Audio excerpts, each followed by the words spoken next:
Now, Nick, two featherweight fights on Saturday night, one in Manchester, one in Belfast.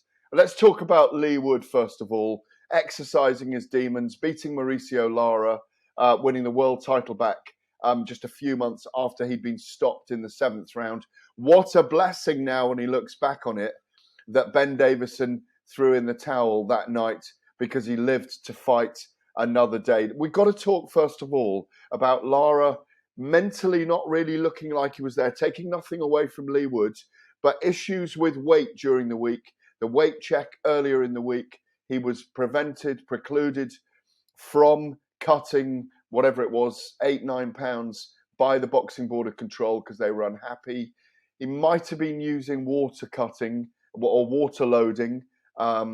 He was very heavy on the night. He was stripped of the title. He couldn't win the belt even if he'd won the fight. I wonder how that affected him mentally. But first of all, what do we take away from that decision by the Boxing Board of Control? Because there were people saying before the fight it shouldn't go ahead. But Ben Davison and Leigh Wood insisted they would go ahead with it, and it worked out for him. Well, thankfully it did. Thankfully it did work out for him, and hopefully they knew something behind the scenes that we didn't know. Because that, I'll be honest, there's two decisions that Ben Davison made there that I thought were mistakes. I thought throwing the towel in the first fight at the start of the year felt like a mistake. That's been proven now to be, a sensational decision. And this decision to go ahead with the fight on Saturday night, it could easily have ended oh so wrong.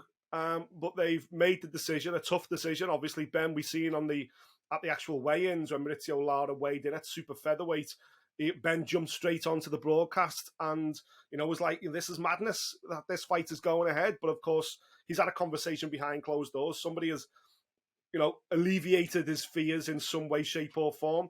And the fight has progressed. Now, maybe that was because when the fight started, by the time we got to round 4 or 5, Mauricio Lara had already been on the floor.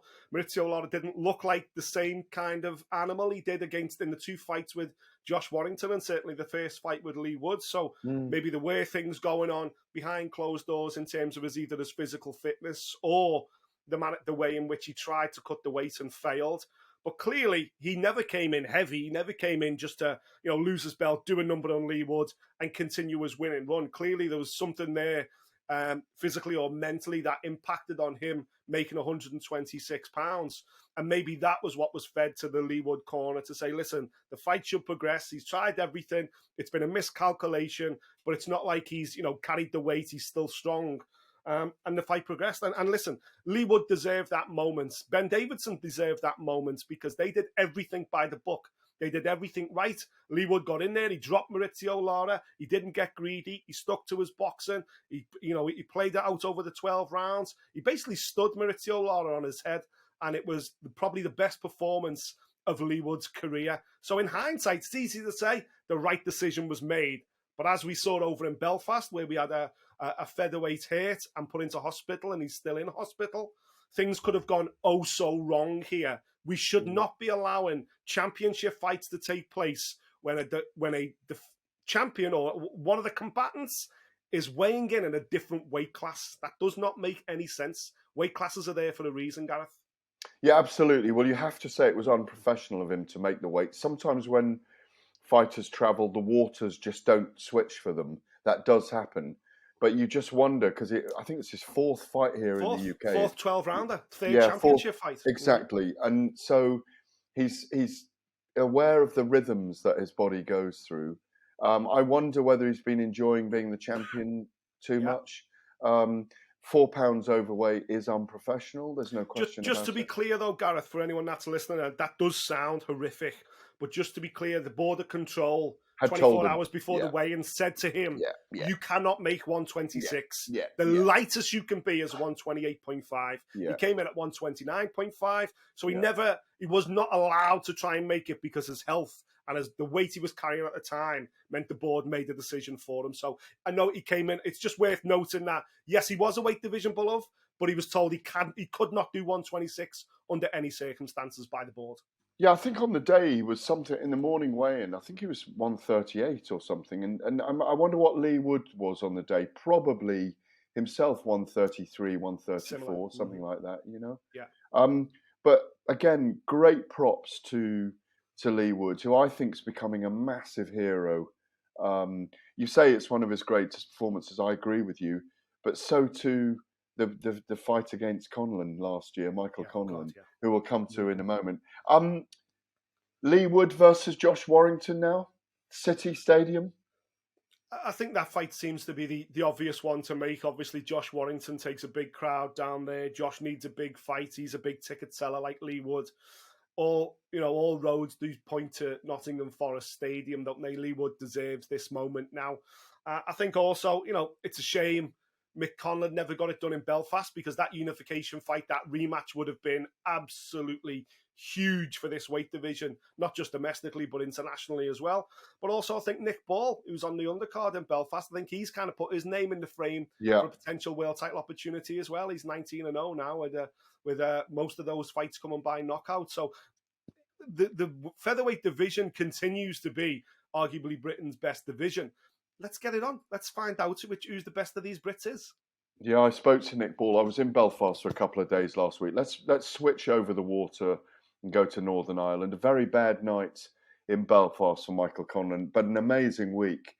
It's a beautiful city, Belfast. Yeah. Hard as nails, beautiful people, know their boxing. They were magnanimous towards Luis Alberto Lopez with his victory over Michael Conlan, brutally knocked out by Lopez, who looks, again, maybe he's taken over the Lara mantle, the Brit Destroyer, the Mexican Brit Destroyer for now. Two bad defeats. I'll come to Nick Ball in a minute. Two bad knockout defeats in the last 12 months now for Conlan. First to Wood, now to Lopez.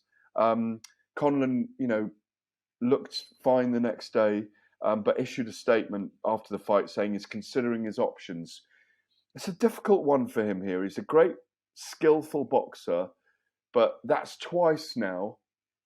He's been stopped. You just wonder where he goes from here, Nick. Yeah, listen, this is professional boxing, and these are world title fights. And, sometimes they go your way and sometimes they don't. You're fighting the best guys in the world. So I'm far from writing off his retirement package just yet. He's so talented, Michael Conlan. He's such a beautiful boxer. I truly believe he can outbox anybody that weighs 9 stone on the planet. The issue is he just doesn't seem to have that sting. He just doesn't seem to have that power, which you need in the professional ranks to get people to respect you. And I think the first round was close in Belfast. Second round, Mick Conlan puts his foot down. And Lopez had a good look at him. And Michael Conlan was throwing combinations everywhere. He takes the round. But Lopez, you feel, was like, okay, you've had a round. Let me have a round now. And he stepped up through the gears in round 3. And the difference was when he caught Michael Conlan on the chin, you could see it. There was real reaction. Conlan's head was snapping back. His legs were starting to go. And I think Lopez in that moment thought, you know what? As you pointed out just before we press record here, Gareth, he was walking around Belfast all fight week like he owned the place anyway. Yeah. That for me that's a fighter who is so confident, that has ticked every box in training camp, that feels like they're peaking as an athlete, and they're so comfortable in their own skin. It's like, right, I'll walk around. I don't need an entourage. This is my city. I'm going to own this place. I don't need security. I don't want to have fights, but I want to embrace it.